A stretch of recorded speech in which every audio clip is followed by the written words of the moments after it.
之前的影片曾讨论过，为什么18世纪时的大清地图只画了西半部平原的台湾，其中的主要原因是清廷资源有所不及，统治台湾的中央山脉以东实在太花钱。然而，实际上还有另外一个重要考量，那就是防范汉人殖民者在岛内的扩张。如果各位去看一下18世纪清廷所画的台湾地图，你能很快发现有很多地图被称为藩界图，这些藩界是画在地图的空白边缘上，区别了帝国实际控制与不实际控制的空间。这类藩界还不只有一种版本，有红线图、有蓝线图、有紫线图，还有绿线图。藩界在整个18世纪不断在变动，而这些藩界又被称为土牛藩界。这一期我们来具体看一下这些藩界形成的历史背景，尤其是1720年代雍正对台湾封禁政策的积极改革，以及这个改革如何引起当时台湾最大的收藩叛变。这场叛乱横跨了今天彰化、台中、苗栗与南投，规模相当之大。究竟为什么收藩要叛乱呢？这一期视频我们来一同一探究竟。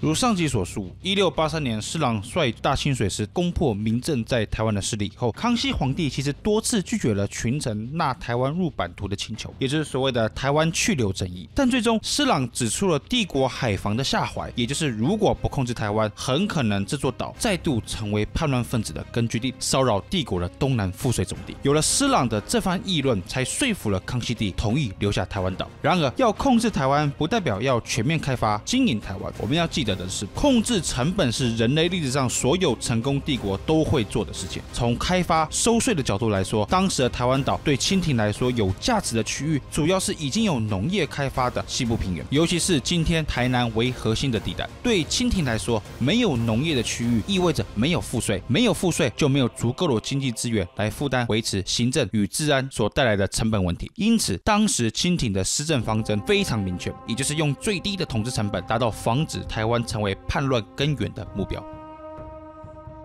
在如此的目标之下，康熙年间出台了一系列禁止汉人西眷来台的法令，就是希望在清廷实际控制下的汉人人口减缓增长幅度。也因为如此，很长一段时间内，在台湾的汉人社会还是所谓的罗汉脚，也就是单身男性为主的社会。此外，归入大清版图的汉人殖民社会，在经历长期的战乱以后，人口大量流失。但是如果帝国在台湾建立起行政和军事部门，用以管理这座岛的话，虽然已经大幅压低成本了，但还是需要大量的钱，人民的赋税压力也更大。我们停下来稍微思考一下，就能明白，其实17世纪末在台湾的汉人殖民社会正在遭受巨大压力，因为一边政府收税增加，但另外一边帝国又不准来自中国的新移民西眷来台，所以人口也没办法有效增长。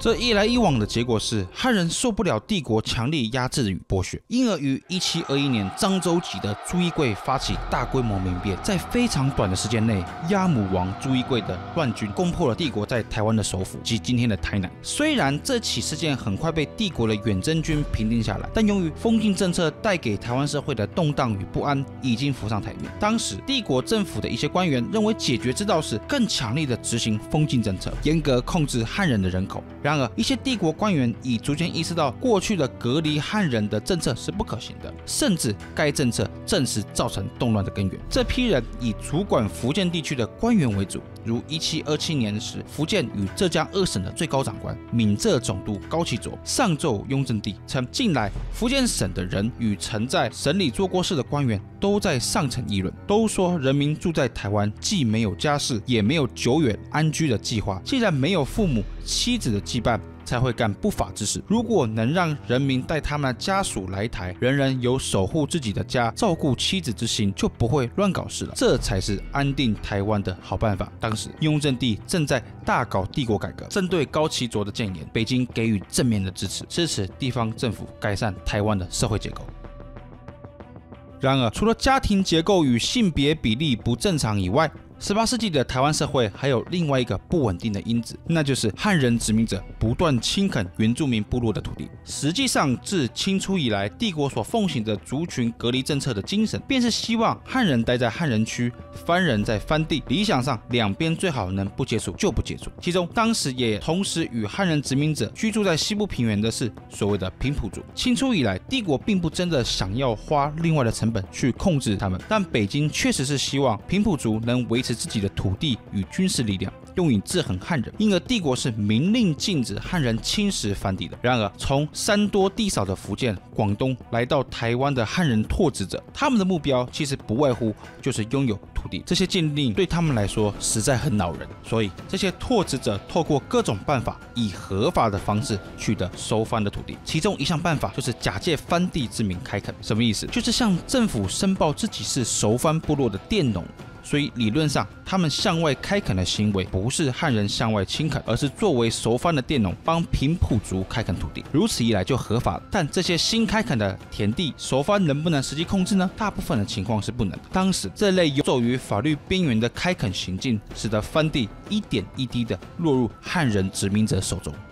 这个情况到了雍正朝时已经变得非常严重。汉人在界外有大量私垦的土地，对清廷来说，这意味着有一大批的汉人人口与资源完全不受政府管辖，是可忍，孰不可忍。因而雍正一上台便启动一系列针对台湾私垦田园的改革，就是为了找出那些不受政府管理收税的隐匿田园，将其重新纳入政府的控制。首要的任务是清查出隐匿的田园。同时，北京放宽了封禁政策。1724年，也是雍正2年，户部下令，福建省、台湾的番地若有闲旷之处能耕种者，令地方官晓谕，允许熟番与汉人耕种。什么意思？意思是往后不管是汉人还是熟番，大家都可以自由的开发番地的入场闲旷地方。但是不是真的是闲旷地方，由地方官来判定。可想而知，此法大开以后，汉人殖民集团如洪水猛兽一般侵垦平埔族的入场，大量的熟番土地流入汉人手。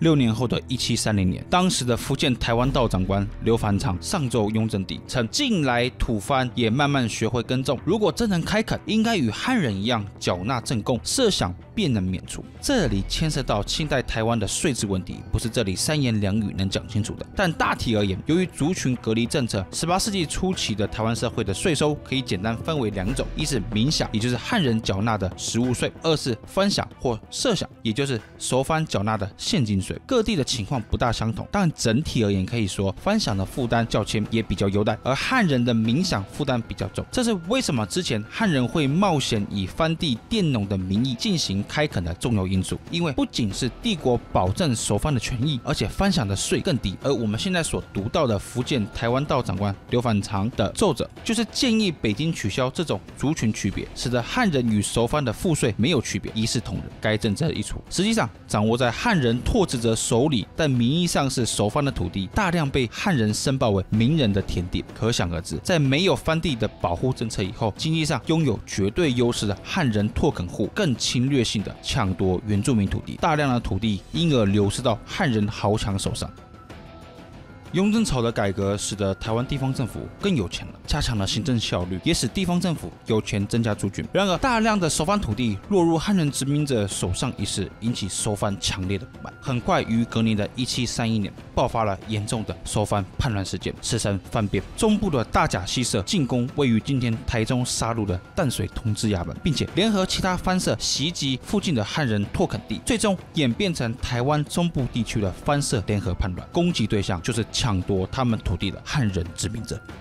我们来看一下当时台湾地区最高长官王俊的记录。闰5月2日，又有沙鹿、牛骂等番社与南大渡、水里、猫鱼、双寮、房里、碗里、吞霄等番社胁迫阿树、柴垦仔等番社一同汇合到大甲溪围攻县城，进犯军营，杀伤士兵。往上在淡水一带骚扰，往下到县城以南的超燕、雾堡、凤树角、马芝林、大武郡，直到东罗、西罗，逼近诸罗县，一路焚烧村庄、田道，射杀汉人，横行荼毒。估计方圆1000多里的村庄、坟墓、道路都遭阻断。北路一带共有50余社，很难分辨谁是好番。汉人被害，率家眷逃到诸罗县内，日以万计。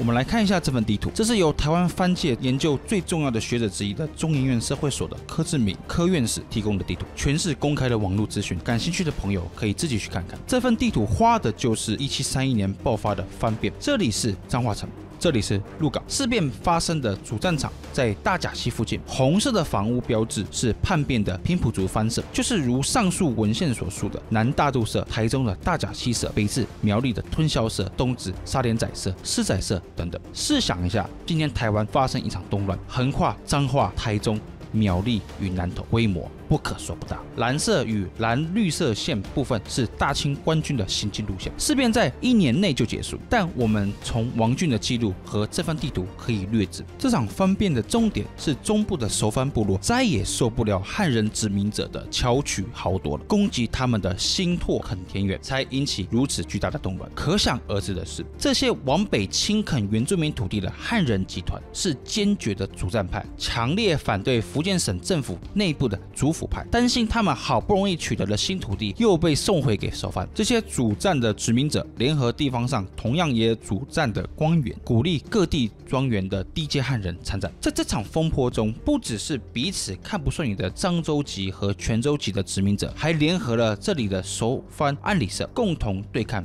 黄番变。根据记录，事件结束后，受封为义民的汉人达1000人之众。为什么如世仇一般的漳泉籍汉人与安里社会在这起事变中放下过去的械斗仇恨，合作对抗反叛的熟番呢？日据时代的伊能嘉矩所著的《台湾番政志》中的一段史料或许能回答我们的疑问。该史料说，雍正年间牛骂杀戮社番叛变时，福建提督王俊巡台御史觉罗伯修布告台民，有能擒杀坏番者，允许赏土地和牛脂。什么意思？意思是只要参加了剿平熟番叛军的话，就给予土地牛脂。至于是谁的牛脂，谁的土地，当然是这些叛乱熟番的。